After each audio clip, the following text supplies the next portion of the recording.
wabarakatuh. Pada pertemuan ke-13 dan 14 ini kita akan bahas mengenai UML, di mana UML ini merupakan bagian dari perancangan berorientasi pada objek. Seharusnya pada APS ini kalian tuh harus ada project ya, kayak bikin model gitu, tapi untuk saya nggak usah. Jadi makanya pertemuan ke-14 makanya UML ini tadinya mau saya bagi ke pertemuan 13 dan 14, tapi akan saya jadikan satu ke pertemuan ke-13 saja, sehingga pertemuan ke-14 itu videonya akan saya gabung ke sini, sehingga pertemuan ke-14 kita bisa istirahat minggu tenang untuk UAS, dan saya juga udah mulai mau bikin soal. Oke, kita mulai ya. Jadi di UML ini sebenarnya dia itu merupakan bagian dari perancangan berorientasi pada objek, yaitu yang di kemarin kita bahas ya gitu. Jadi mendefinisikan sebuah hubungan antar muka, kelas-kelas sama objek-objek yang masing-masing saling bekerja sama dengan aturan tertentu yang unik untuk menyelesaikan suatu masalah, ya kan. Perancangan sistem berorientasi objek adalah bagaimana memecah sistem ke dalam objek-objek berdasarkan pada informasi yang diperoleh, terutama pada tahap analisis. Lalu membuat suatu generalisasi dari objek-objek untuk mendefinisikan kelas-kelas bagi setiap objek dalam sistem.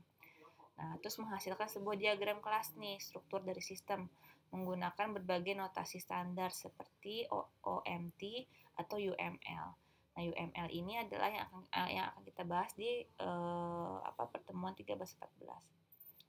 Nah, kalau UML, Object Modeling Technique, itu tuh ada hierarkinya, ada bagiannya nih. Adalah pewarisan, ya kan? Ada pengkapsulan, ini kayaknya udah kita bahas di kemarin, sama ada poliformis gitu. Nah,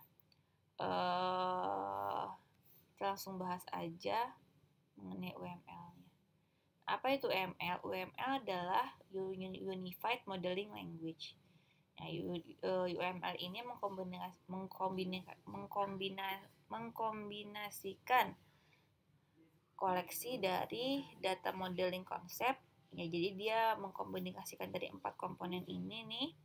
Terus, jadi UML adalah bahasa standar pemodelan untuk menggambarkan, menspesifikasikan, membangun, dan mendokumentasikan sistem perangkat lunak.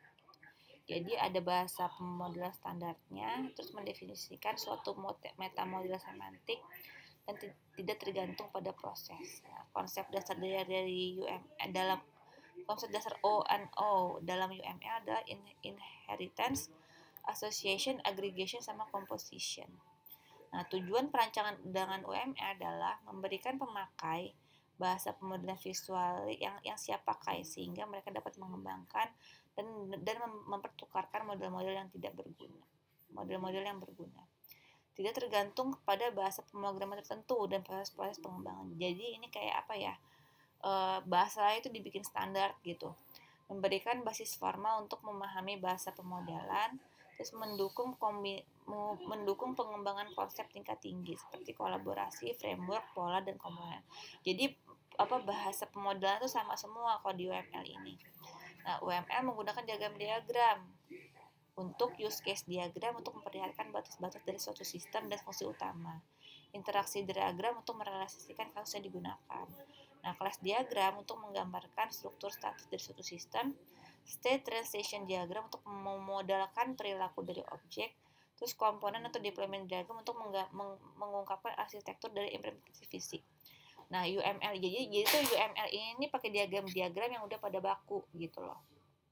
Nah, ini pengantarnya. Jadi pemodelan atau modeling adalah proses merancang piranti lunak sebelum melakukan pengkodian gitu. Jadi kita harus merancang dulu. Kesuksesan suatu pemodelan piranti lunak ditentukan oleh 3 unsur, yaitu pemodelan, metode pemodelannya, prosesnya, sama tool yang digunakan. Nah, apa itu UML? UML adalah sebuah bahasa yang telah menjadi standar. Nah, bahasanya ini adalah berupa diagram-diagram yang telah menjadi standar dalam industri visualisasi, merancang dan mendokumentasikan sistem piranti lunak. Nah, dengan UML dapat dibuat model untuk semua jenis aplikasi piranti lunak. Dapat berjalan pada piranti keras, sistem operasi, dan jaringan apapun. Nah, UML cocok penulisan piranti lunak dalam bahasa-bahasa berorientasi objek. Dan UML itu mendefinisikan notasi dan semantik. Notasi UML sekumpulan bentuk khusus untuk menggambarkan berbagai diagram piranti lunak. Setiap bentuk memiliki makna tertentu. Nah, ini ya konsep dasar UML-nya gitu. Jadi ada diagram-diagramnya. Terus untuk menguasai UML sebenarnya cukup dua hal yang harus kita perhatikan, yaitu menguasai pembuatan diagram UML dan menguasai langkah-langkah dalam analisa dan mengembangkan dengan UML. Nah, diagram-diagram UML tuh ada ini nih, ada use case diagram, yaitu menggambarkan fungsionalitas yang diharapkan dari sebuah sistem. Nah, use case ini merepresentasikan sebuah interaksi antara aktor dengan sistem. Aktor atau seseorang adalah sebuah entitas manusia atau mesin yang berinteraksi dengan sistem untuk melakukan pekerjaan tertentu. Use case merupakan sebuah pekerjaan tertentu, misalnya login ke sistem, meng-create sebuah daftar belanja, dan sebagainya. Use case diagram dapat digunakan untuk menyusun requirement sebuah sistem, mengkomunikasikan rangkaian dengan klien, dan merancang test case untuk semua feature yang ada pada sistem. Nah, ini ya contohnya dari use case diagram nih. Cancel appointment-nya oleh pasien sama scheduler gitu, make appointment. Nah, jadi ini adalah contoh dari use case diagram. Jadi ada aktornya, ada manusianya yang untuk menginput ke dalam sistem. Nah, kelas diagram sebuah spesifikasi jika diinstansikan akan menghasilkan sebuah objek dan merupakan inti dari pengembangan dan definisi berorientasi pada objek. Kelas menggambarkan keadaan di antara atribut suatu sistem sekaligus menawarkan layanan untuk memanipulasi keadaan tersebut dan menggambarkan struktur atau deskripsi kelas, package, atau objek beserta hubungan satu sama lain. Nah, kelas memiliki 3 area pokok nih, nama, atribut, sama metode. Atribut dan metode dapat memiliki satu sifat tersebut, yaitu private, protected, atau public gitu. Tidak dapat, ya, tahu lah ya, private tidak dapat dipanggil dari luar kelas, protected dapat dipanggil oleh kelas yang bersangkutan, sama public dapat diikuti oleh siapa saja. Kelas dapat merupakan implementasi dari sebuah interface, yaitu kelas abstrak yang hanya memiliki metode. Nah, ini contohnya. Nah, ada customer ya kan, customer preference, ada order lainnya. Jadi ada atributnya sama ada objeknya.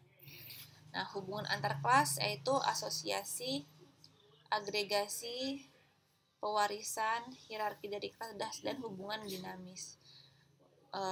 Contoh kelas diagram nih. Nah, seperti ini, association, abstract class. Jadi ada atributnya ya kan, ada metodenya nih, authorize, cek namanya, ininya, kodenya, case-nya. Ini adalah contoh dari kelas diagram. Ada yang namanya state diagram, menggambarkan transisi atau perubahan keadaan dari satu state ke state yang lain suatu objek pada sistem sebagai akibat dari stimuli yang diterima. Nah, ini adalah contoh dari state diagram. Ada yang namanya activity diagram, ya kan, menggambarkan berbagai alir aktivitas dalam sistem yang sedang dirancang. Jadi ini adalah untuk menggambarkan aktivitasnya. Nih, add water, put coffee, gitu, start, find beverage, gitu. Ya, jadi ini adalah menggambar aktivitas. Sequence diagram menggambarkan interaksi antar objek di dalam dan di sekitar sistem, berupa message yang digambarkan terhadap waktu. Jadi ini ada waktunya, contohnya seperti ini. Ada collaboration diagram, menggambarkan interaksi antar objek seperti sequence diagram, tetapi lebih menekankan pada peran-peran masing-masing objek. Ada komponen diagram, menggambarkan struktur atau hubungan antar komponen piranti lunak terhadap ketergantungan. Nah, komponen piranti lunak adalah modul yang berisi code, baik berisi source code maupun binary code gitu. Ini kalian untuk ujian hanya lihat dari definisinya aja ya, gambarnya nggak akan saya tanyain. Terus ada yang namanya physical diagram, menggambarkan detail bagaimana komponen di-deploy dari infrastruktur sistem. Nah, langkah-langkah dalam pembuatan UML adalah: pertama, buatlah daftar bisnis proses dari level tertinggi untuk mendefinisikan aktivitas dan proses yang muncul. Terus lalu petakan, jadi semua diagram di atas ini kalau bisa dibikin ya. Nah, petakan use case diagram untuk tiap bisnis proses untuk mendefinisikan dengan tepat fungsionalitas yang harus disediakan oleh sistem gitu. Kemudian perharus use case diagram dengan lengkapi dengan requirement, constraint, dan catatan lainnya. Lalu buatlah deployment diagram secara kasar untuk mendefinisikan arsitektur fisik sistem. Setelah itu definisikan requirement lain yang juga harus disediakan oleh sistem. Berdasarkan use case diagram, mulailah bikin activity diagram. Terus lalu harus mendefinisikan objek level atas. Lalu buatlah sequence dari tiap alur kerjaan. Jika use case diagram memiliki alir normal atau error, buatlah satu diagram untuk masing-masing alir. Lalu buatlah rancangan user atau interface model yang menyediakan terbuka bagi pengguna untuk menjalankan skenario use case diagram. Lalu berdasarkan model-model sudah ada, buatlah class diagram setiap package. Nah, setelah bikin class diagram, buat deployment diagram gitu. Lalu mulailah membangun sistem. Ada 2 pendekatan yang dapat digunakan, pendekatan use case diagram atau pendekatan komponen. Terus lakukan uji model dan uji integrasi, lalu peranti lunak siap untuk dirilis. Oke. Sekian untuk YML dari saya. Assalamualaikum warahmatullahi wabarakatuh.